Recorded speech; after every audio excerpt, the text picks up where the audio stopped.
Children of the Corn is a 1984 horror slasher film directed by Fritz Kirsch. I'm hoping I'm saying their name right. It stars Peter Horton and Linda Hamilton, and is based off the Stephen King story of the same name.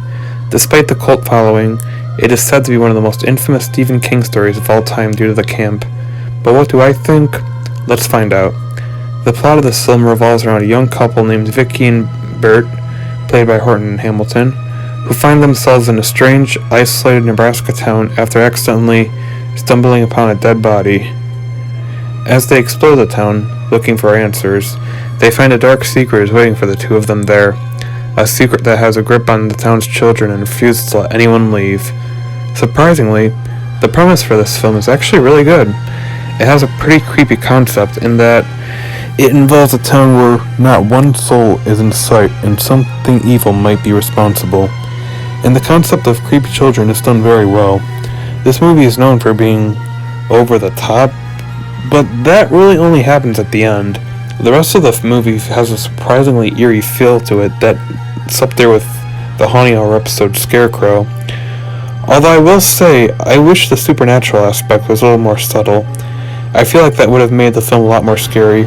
In fact, a lot of the cheesiness actually comes from the fact that the movie's too reliant on the supernatural. Aside from this, I give plot a B+.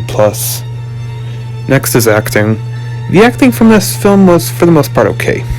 Nothing too amazing, but believable just enough. In my opinion, the kids probably gave the better performance in this movie. However, John Franklin was phenomenal as Isaac Cronner. Cronner? Is that how you say it? I don't know. He really got into the role and actually manages to be somewhat creepy at times. He was easily the best part of the whole of the film because even though he did have an over-the-top performance, he still managed to give a somewhat intimidating one. I give acting a B. Finally, directing. This is a film, like I said, that takes place in an isolated location. So it was a good job on Fritz's part to just rely on normal everyday sounds such as birds chirping or wind blowing or whatever. These sounds are no big deal to us, but in the film, they really give you a looming sense of doom. Although the special effects were a little silly in some areas, Fritz did the best he could with the source material. I give directing a B+.